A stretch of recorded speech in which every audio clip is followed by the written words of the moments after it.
Dear friends, in the last session we discussed about the Pak-US relationships till 1960.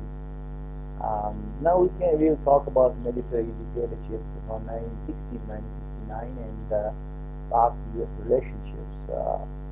Pakistan joined the US-led military alliance CENTER in 1954. The United States signed a mutual defense assistance agreement with Pakistan, as we discussed.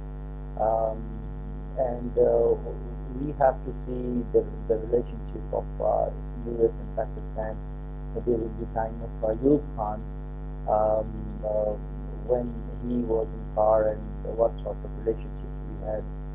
Um, at that time, the economical aid to Pakistan was increased by the United States through the consortium companies.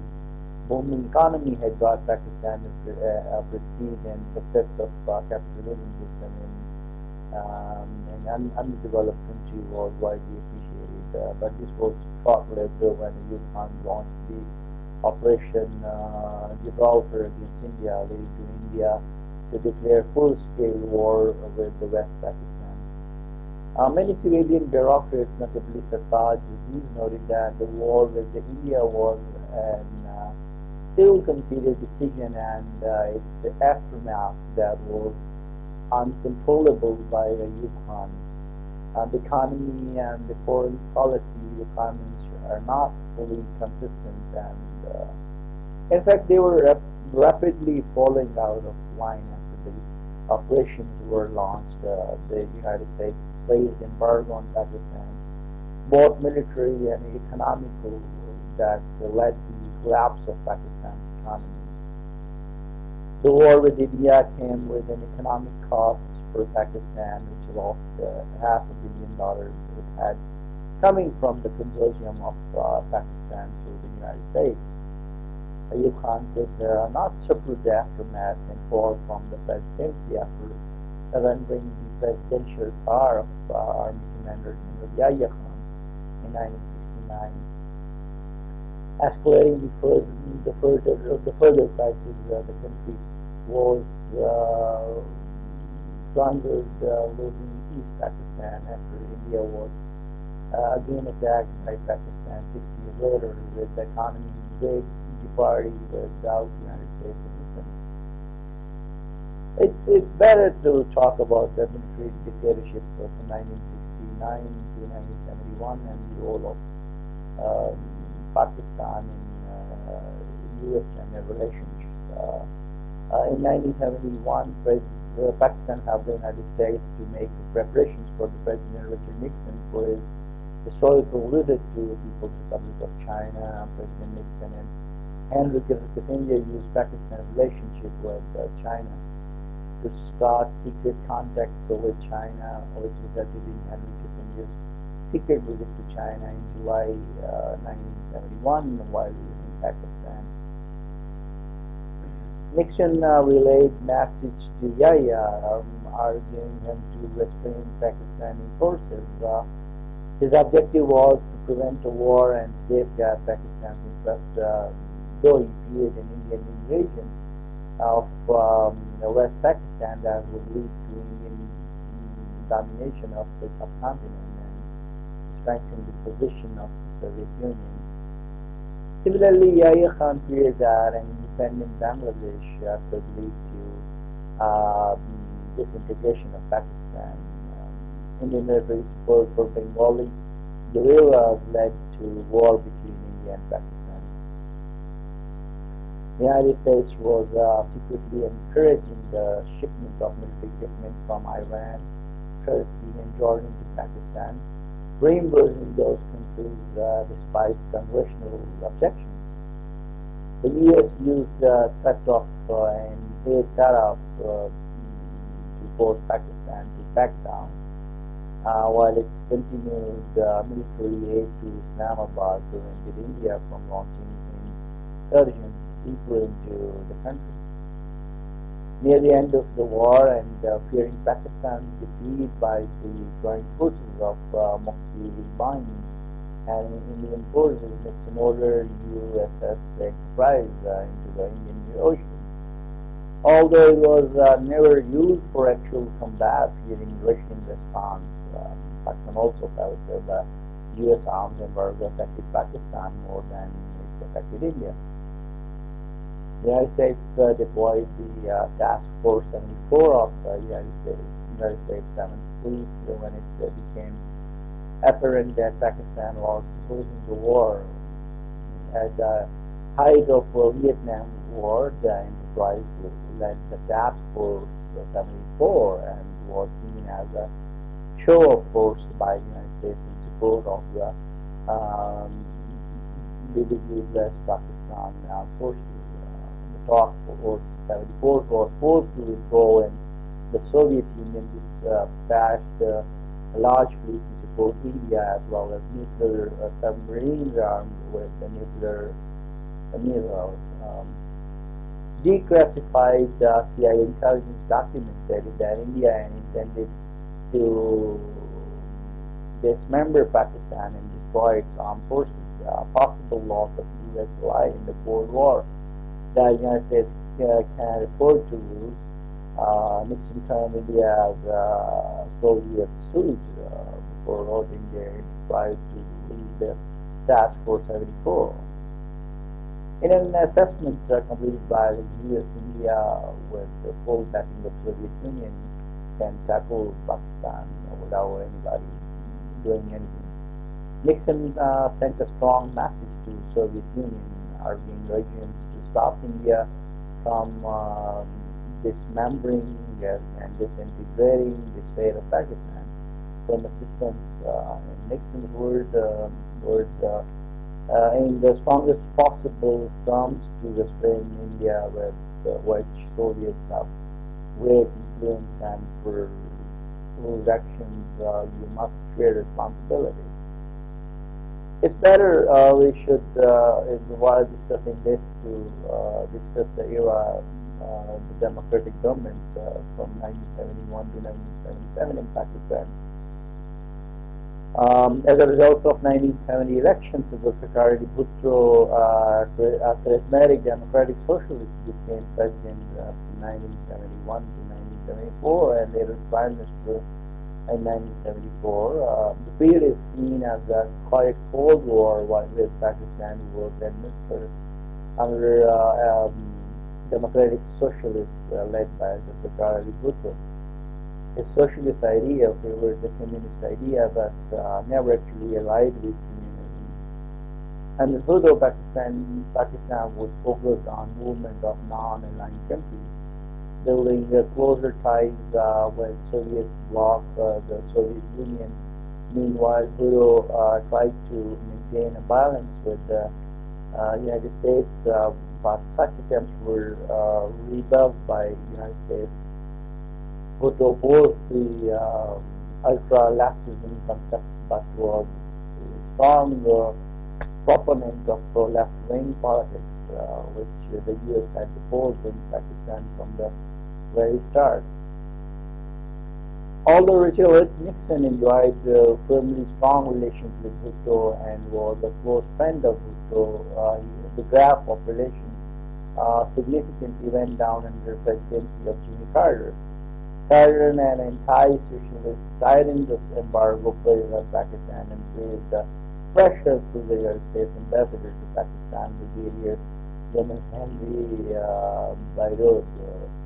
The socialist orientation and the proposed left-wing theory had badly upset the United States, further flinging the bow towards the United States as creating Pakistan's loss as an ally in the Cold War.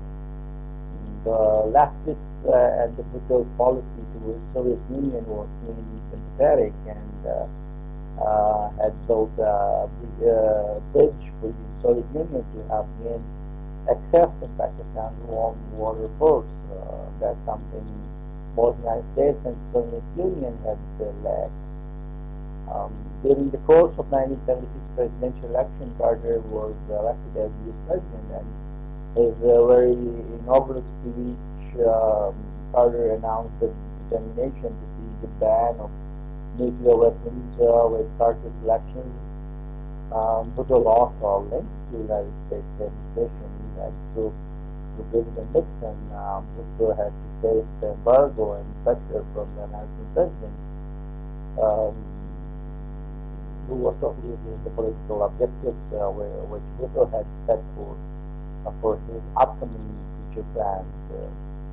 Carter indirectly announced his opposition to Bhutto, his rendition and elections. Responding to President Carter, Bhutto launched a more actively aggressive and serious diplomatic offensive on the United States and the Western world over the nuclear issues. Bhutto's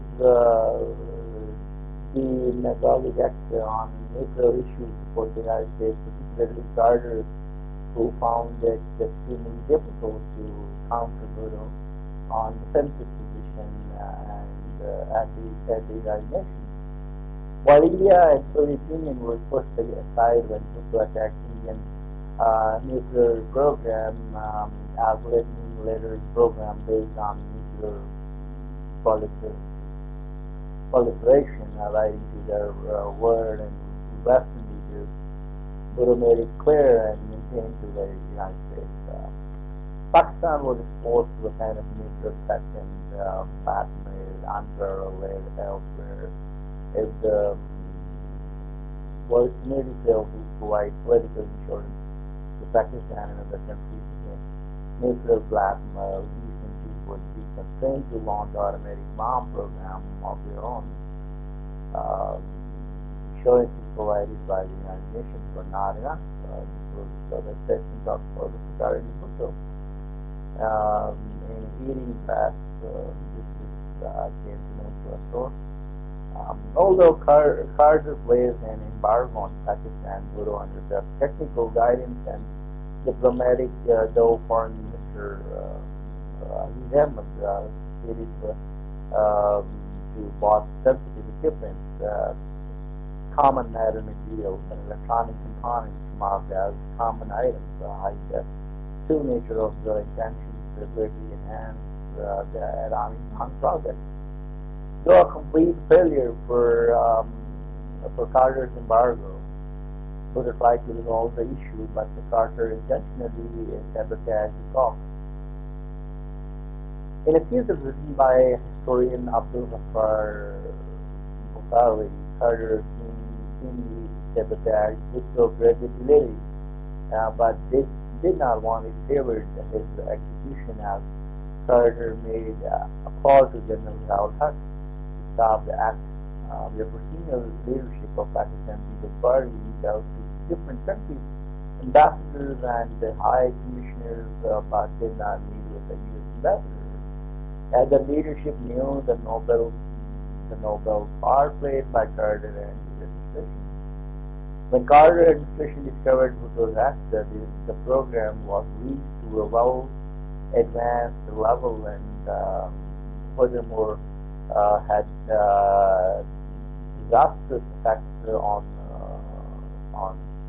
SALT 130, which was soon collapsed. A failure of President Carter to stop atomic proliferation and arms race between Soviet Union and U.S.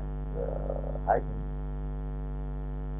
In 1974, with India carried out the test of nuclear weapons near the Pakistan eastern border, codenamed Smiling Buddha, Bhutto sought the United States to impose economic sanctions in India.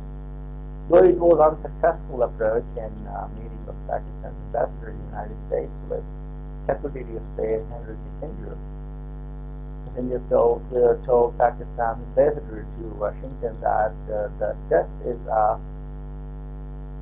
fait accompli, and Pakistan would have to learn to live with it. Although he was aware of this is a little rough on Pakistanis. In 1970s, the ties were further served with Bhutto, as Bhutto had continued to administer the research on weapons, and in 1976, in a meeting with Bhutto and Kissinger, Kissinger had told Bhutto that if you Bhutto, do not cancel or modify or postpone the reprocessing plant agreement will make a horrible example for you. The meeting was managed by Bhutto as he had replied, for my country's sake, for the sake of the people of Pakistan, I did not succumb to that blackmailing and threats. After the meeting, Bhutto intensified his nationalization and industrialization policy as well as aggressively taking steps to spur scientific research on atomic weapons and atomic bomb projects. Bhutto tried the construction of child weapon testing laboratories while United States opposed the action and predicted that it will lead to a massive and destructive war between India and Pakistan in the future. The atomic bomb project became fully mature in 1978, and first full test was conducted in 1983.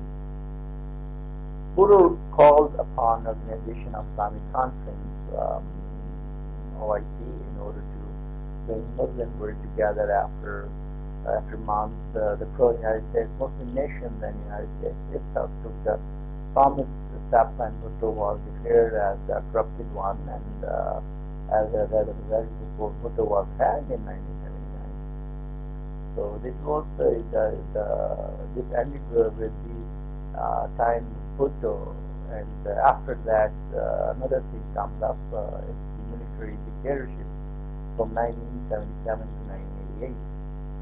In 1979, a group of Pakistani students were in the American Embassy in Islamabad to ground killing two Americans as direction to Grand Mosque Caesar, citing the U.S. involvement. The killing was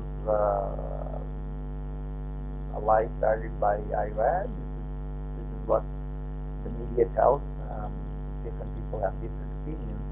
After the removal and death of Bhutto, the Pakistan ties with the United States were better and improved. On December 24, 1979, the Soviet 14th Army crossed border, rolling into Afghanistan. President Carter issued his doctrine.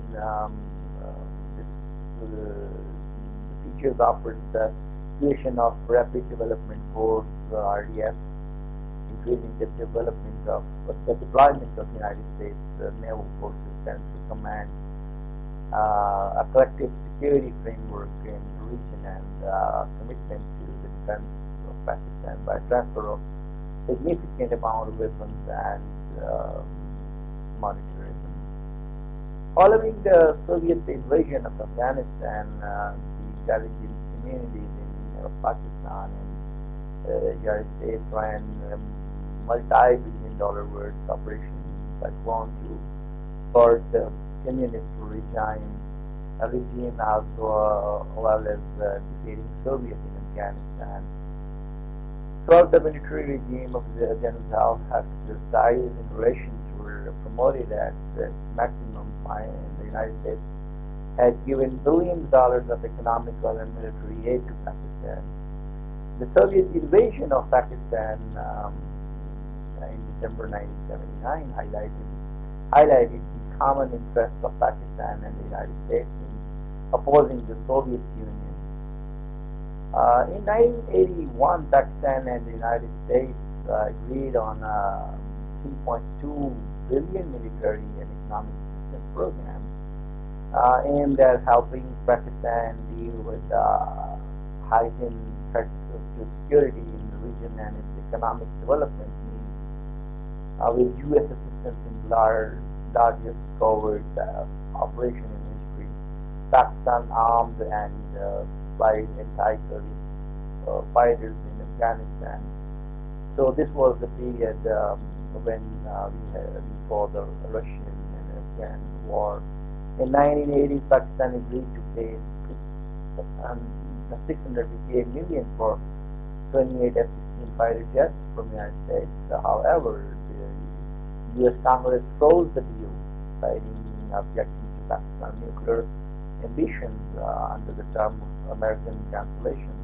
The U.S. kept both the money and the planes, leading to angry claims of theft by Pakistani. Um, when we talk about that period and the time when Carter was there, we have seen that initially Carter offered Pakistan 325 million in aid over 3 years. They are rejected this as peanuts. Carter also signed finding in 1980 that allows less than $50 million a year to go to Mujahideen. All attempts were rebuffed. Shrewdly played his cards, knowing that Carter was on his way out and he may get a better deal from the incoming Reagan. After Ronald Reagan came to office, defeating Carter for the U.S. presidency in 1980, all this changed due to President Reagan's new priorities and unlikely and remarkably effective effort by Congressman Charles Wilson, Democrat from Texas, aided by Joanne Herring and the CIA Afghan desk chief, Guts Avrakotos, to increase the funding for Operation Cyclone. Aid to Afghanistan resistance and to Pakistan increased substantially, finally reaching $1 billion. The United States faced with a rival superpower, looking as if it were to create another communist bloc, now engaged India to fight the U.S.-aided war by proxy in Afghanistan against the Soviets. The Reagan administration and the Reagan himself supported Pakistan's military regime. American officials visited the country on a routine basis. The U.S. political influence in Pakistan effectively curved down liberals, socialists, communists, democracy advocates in the country in 1983, instead advising Zia to hold non-partisan elections in 1985. Then Dr. Abdul Rahman of ISI and William Casey of CIA worked together in harmony and in an atmosphere of mutual trust. The ISI officer Muhammad Yusuf said it was a great blow to the Jihad when Casey died, calling Casey Shaheed. Former CIA director is actually a martyr of Islam. We will talk a little bit in the next session about relations after the Cold War, 1988-1999, and the Pak-US relationships. So at the end, I will request the viewers to send us comments, and I'm requesting all the students, the young students of Pakistan and America, to send their comments, and especially the Pakistani youngsters to send their questions, to send their queries to us at the email address and on the website. And we would love to read your comments and